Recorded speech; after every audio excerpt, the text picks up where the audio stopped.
හේතුව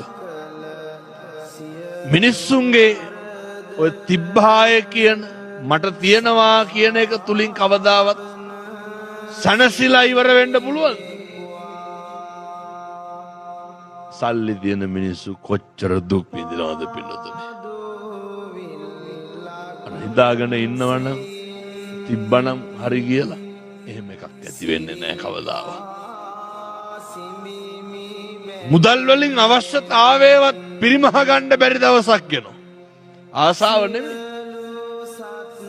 අඩුම අවශ්‍යතාවයවත් පිරිමහ ගන්න බැරි දවසක් එනවා.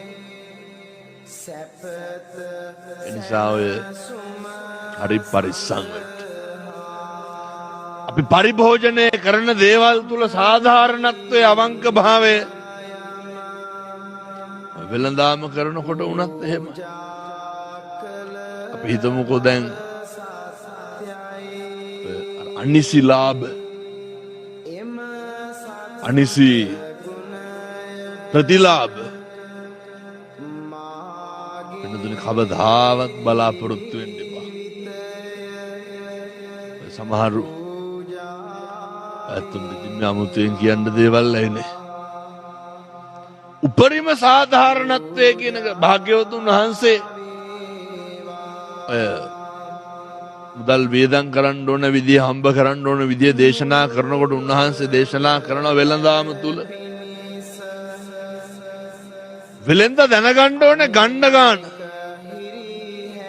වෙළඳ දැනගන්න ඕන විකුණන ගන්න ගණ්ඩයි විකුණණ්ඩයි කලින් දැනගන්න ඕන අරගෙන වික්කහම හම්බෙන ගන්න අන්න තීරණය කරන්න ඕන මේක සාධාරණද අසාධාරණද කියලා. ලංකාවේ ගොඩක් ඔය ප්‍රශ්න තියෙනවා. අපේ ගොවියොන්ගෙන් එළවලු ගන්න ගියපුවම බොහොම සොච්චම් මුදලක් වෙන්නේ. අපි අම්මලා තාත්තලා දන්නවනේ දඹදිවියෙන් අරයි යන එළවලු.